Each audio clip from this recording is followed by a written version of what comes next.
वृद्ध गिद्ध ने समझाया कि उम्र के आखिरी पड़ाव पर संतान क्यों साथ छोड़ देती है।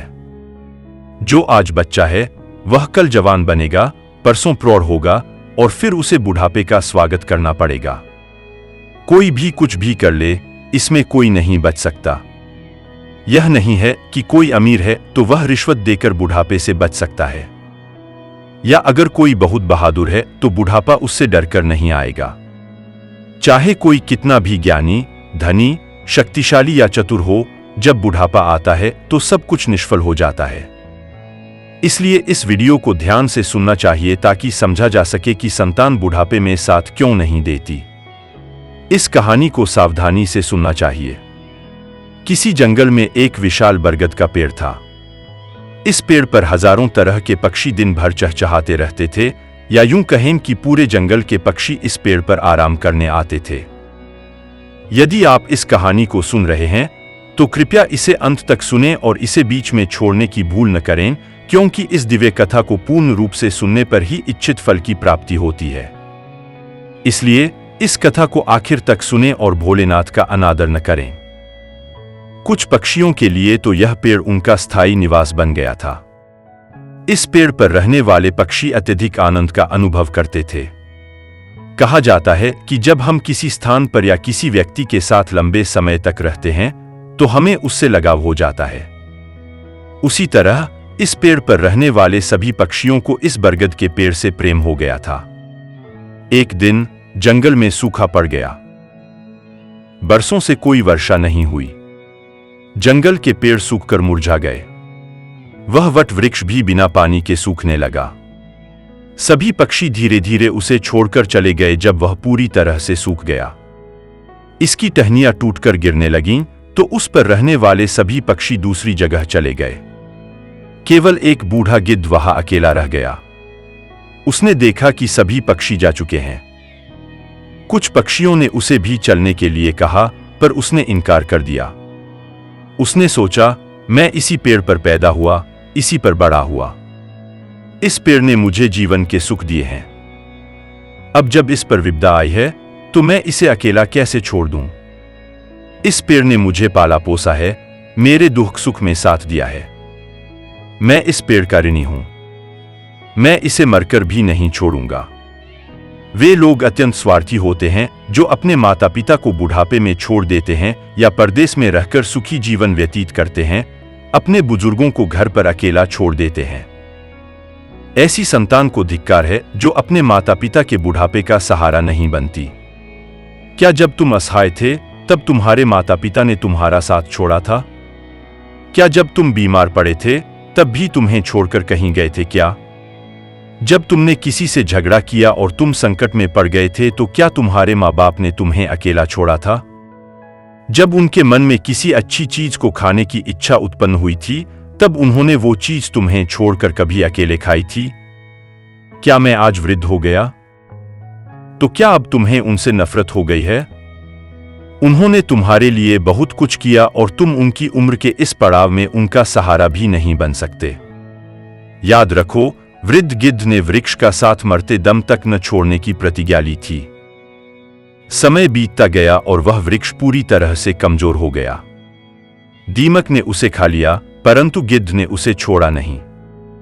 वह दिन भर भोजन की तलाश में भटकता और शाम को उसी सूखे वृक्ष पर वापस आ जाता। इस प्रकार कई दिन बीत गए और जो पक्षी छोड़कर गए थे उन्होंने सोचा कि गिद्ध अभी भी वहीं है। उन्होंने सोचा, क्यों न हम सभी मिलकर उसे वापस बुला लें।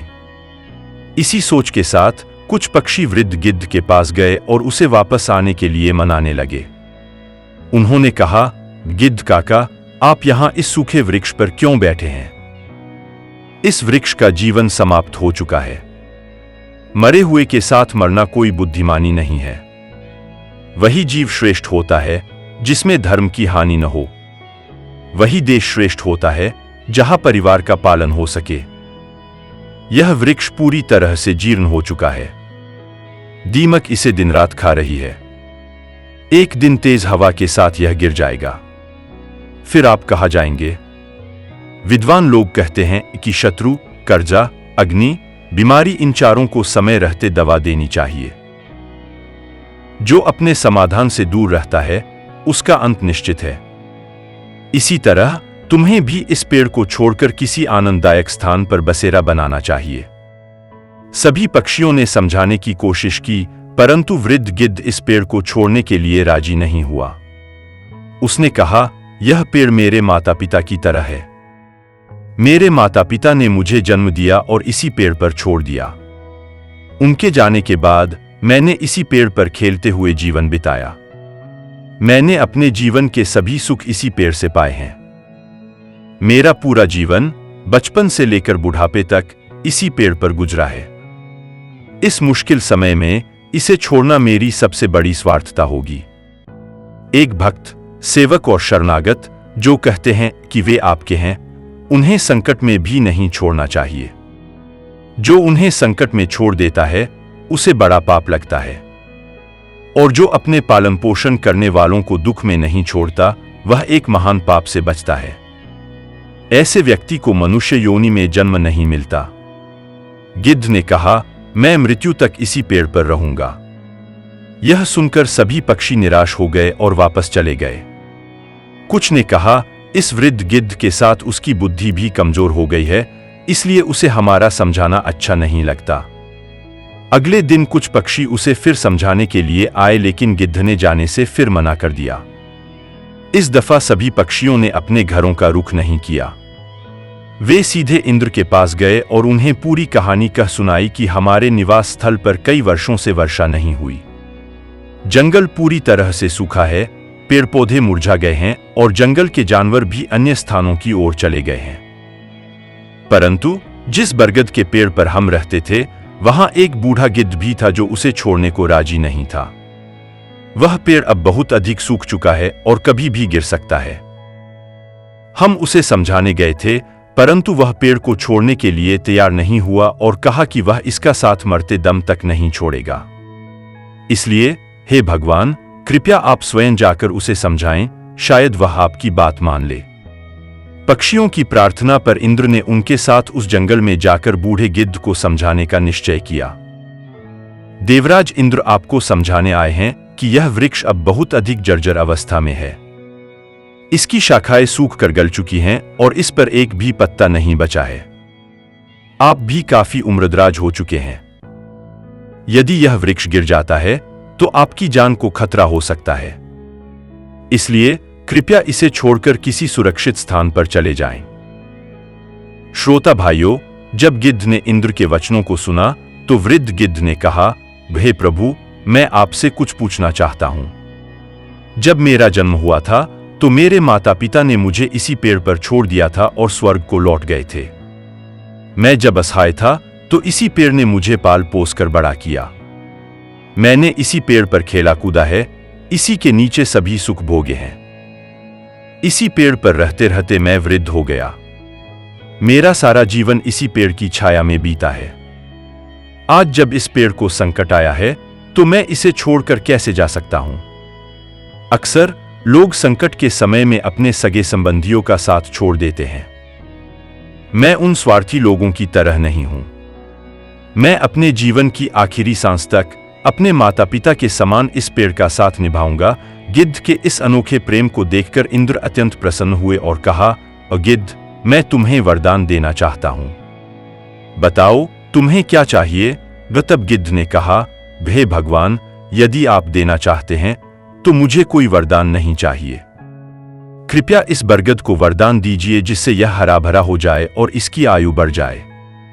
मैं तो वैसे भी वृद्ध हो चुका हूं।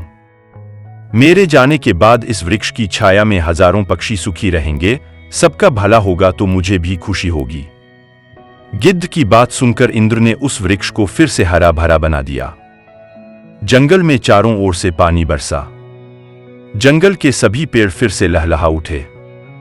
हर ओर हरियाली स्प्रेड हो गई। वे सभी जीव जंतु, पशु पक्षी जो जंगल छोड़कर गए थे, मैं वापस उसी जंगल में आ गई। सभी पक्षी वापस उसी बरगद के पेड़ पर आकर चहचहाने लगे। सभी ने उस वृद्ध गिद्ध का खूब ध्यान रखा। उसके लिए खाना पानी सभी वहीं लाकर देते। दोस्तों, इस तरह से गिद्ध का शेष जीवन सुखमय बीता।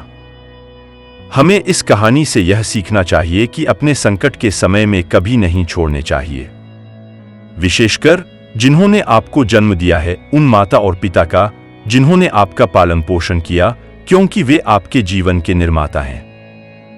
आपको पाल पोसकर बड़ा करने में उन्होंने बहुत परिश्रम किया है। उनके बुढ़ापे में यदि आप उनका सहारा नहीं बने तो वह जीवन व्यर्थ है। दर्शकों, अगर यह वीडियो आपको पसंद आया हो तो इसे लाइक करें और चैनल को सब्सक्राइब करें। फिर मिलेंगे अगली वीडियो में नए विषय के साथ। आपका बहुत बहुत धन्यवाद। जय श्री कृष्ण।